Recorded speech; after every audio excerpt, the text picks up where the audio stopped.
कि देश के सबसे प्रतिष्ठित एक्सप्रेसवे की गुणवत्ता का आज जायजा लेंगे गडकरी। दिल्ली वडोदरा एक्सप्रेसवे और मुकुंदरा टनल का केंद्रीय मंत्री नितिन गडकरी निरीक्षण करेंगे। दिल्ली से सड़क मार्ग द्वारा परियोजनाओं का विस्तृत निरीक्षण किया जाएगा।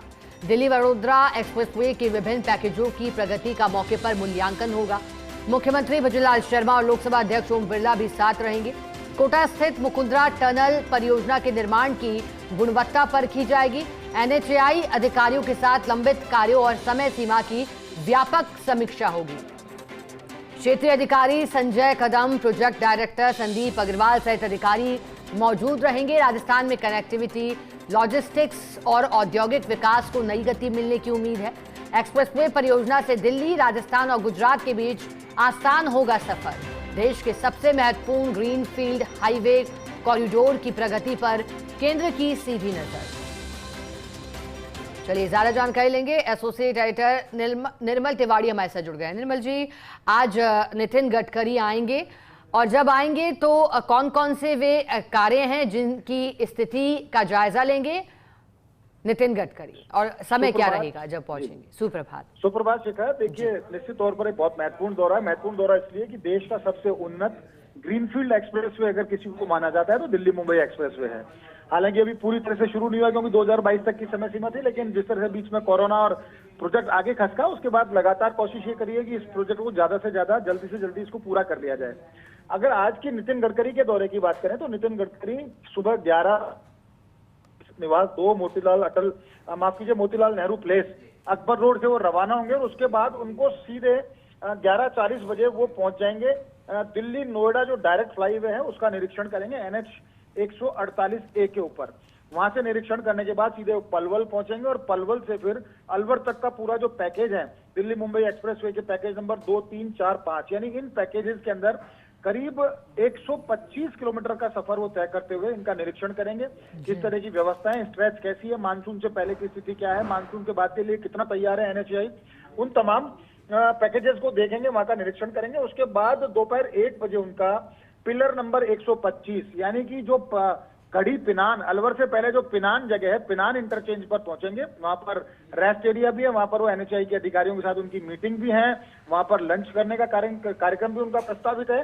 और पूरे कार्यक्रम के दौरान वो इस स्ट्रेच पर क्या क्या स्थितियां हैं, जो पिछले दिनों एक्सीडेंट्स देखने को मिले थे दौसा के आसपास और लगातार कुछ ऐसी दुर्घटनाएं देखने को मिली थी दिल्ली मुंबई एक्सप्रेसवे पर, उसका क्या कारण है, कलवर्ट्स किस स्थिति में है, यहाँ की स्ट्रेच में कोई परेशानी तो नहीं है, क्योंकि कई जगह देखा कि एकदम गाड़ी में वाइब्रेशन होता है, यानी कहीं ना कहीं ऊंचा नीचा बना हुआ है ट्रैक, तो उसको लेकर के भी वो निरीक्षण करेंगे। रेस्ट एरिया में किस तरह की फैसिलिटीज प्रोवाइड कराई जा रही है उसको लेकर के वहां जो यात्रियों से भी वो बातचीत कर सकते हैं, इस तरह का कार्यक्रम भी उनका प्रस्तावित है।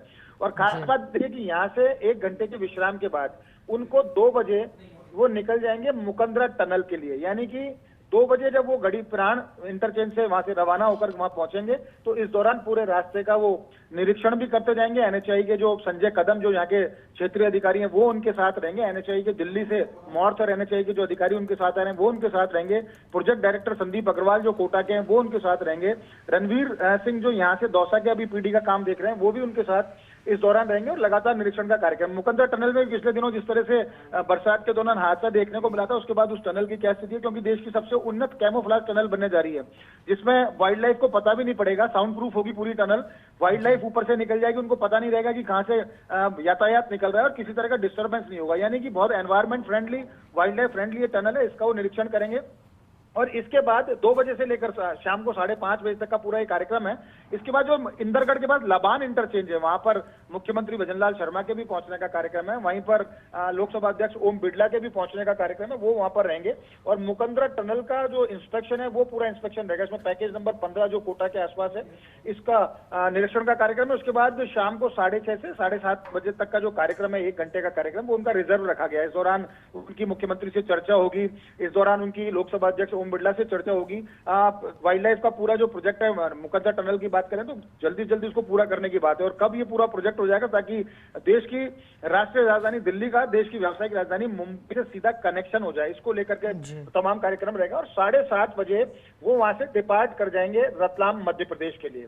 और अगले दिन का फिर उनका यही कार्यक्रम रहना है, वो अहमदाबाद पहुंचेंगे। अहमदाबाद के बाद फ्लाइट से वो अपने जो कार्यक्रम है उसको पूरा हो जाएगा और वो फ्लाइट से दिल्ली के लिए निकल जाएंगे। लेकिन खास बात यह है कि 1 लाख करोड़ रुपए का जो पूरा प्रोजेक्ट है, दिल्ली मुंबई एक्सप्रेसवे की बात करें तो इस प्रोजेक्ट को खास बात इसमें यह है कि इसमें राजस्थान, दिल्ली, गुजरात और महाराष्ट्र के जो पूरे जो क्षेत्र हैं वो इससे कनेक्ट हो रहे हैं और इससे न केवल औद्योगिक विकास की एक नई इबारत लिखी जा रही है बल्कि पर्यटन को भी एक तरह से पंख लग गए हैं, क्योंकि एक सीधी कनेक्टिविटी हो गई है। पहले बहुत लंबा सफर करना पड़ता था, दिल्ली से मुंबई तक के सफर की बात करें तो उसमें 8 से 10 घंटे की कमी आई है। तो निश्चित तौर पर ये प्रगति के द्योतक है, प्रगति के प्रतीक है कि किस तरह से एक 8 लेन का आप एक्सप्रेसवे बनाते हैं, ग्रीनफील्ड एक्सप्रेसवे बनाते हैं जिसमें बहुत ज्यादा डायगनल स्थिति, कोई जानवर उसके ऊपर नहीं आता, क्योंकि एक्सप्रेसवे तो जमीन से काफी ऊंचा होता है तो इसमें किसी तरह के डायगनल क्रॉसिंग की भी इसमें बहुत ज्यादा चिंता नहीं होती, निर्बाध ट्रैफिक चलता है 120 किलोमीटर प्रति घंटे की रफ्तार से।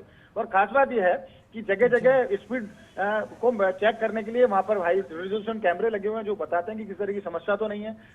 यहाँ पर 1033 नंबर दे रखा है जिसपे सीधा कॉल करके हाईवे फैसिलिटीज को उनका उपयोग किया जा सकता है। हर 50 किलोमीटर रेस्ट एरिया भी है, बीच में कई जगह हेलीपैड भी रेस्ट एरिया के अंदर बनाए गए हैं, वहां पर पेट्रोल पंप है, ईवी चार्जिंग स्टेशन है। और नितिन गडकरी जिस तरह से कह रहे हैं, उन्होंने पिछली बार दावा किया था कि इसी एक्सप्रेसवे पे एक डेडिकेटेड लाइन ई व्हीकल्स के लिए भी होगी, यानी कि ई व्हीकल्स को प्रमोट करने के लिए, बढ़ावा देने के लिए भी वो इस तरह के प्रोजेक्ट को उसमें काम में लेंगे। निश्चित तौर पर इस पूरे प्रोजेक्ट को लेकर जिस तरह से उन्होंने गंभीरता दिखाई है, जिस तरह से उन्होंने संजीदगी दिखाई है, निश्चित तौर पर कहा जा सकता है कि और खास बात यह भी है शिखा, देखिए किसी भी देश के राज्य के आपको विकास को देखना हो तो वहां की सड़कों की स्थिति को देख लीजिए। आपके पास राजस्थान उन भाग्यशाली राज्यों में से है जिन पर नितिन गडकरी का विशेष स्नेह रहा है, क्योंकि मुझे ध्यान है जब वसुंधरा राजे मुख्यमंत्री थी तब कुछ प्रोजेक्ट्स की शुरुआत हुई थी। अमृतसर जामनगर एक्सप्रेसवे की बात करें, अजमेर से लेकर जालंधर का जो एक्सप्रेसवे था उसकी बात करें, और दिल्ली मुंबई एक्सप्रेसवे की, तो वो चीजें आगे बढ़ी, उन्होंने राजस्थान के ऊपर विशेष स्नेह रखा। अब उप मुख्यमंत्री दिया कुमारी, मुख्यमंत्री भजनलाल शर्मा निश्चित तौर पर उनसे मिलते रहते हैं, लगातार एक समन्वय देखने को मिलता है राज्य और केंद्र के अंदर। और उप मुख्यमंत्री दिया कुमारी चूंकि पीडब्ल्यूडी मंत्री भी हैं, वो भी लगातार नितिन गडकरी के पास कई बार मिली, उनको बताया उन्होंने कि किस तरह से राजस्थान के अंदर सड़क विकास क्यों जरूरी है।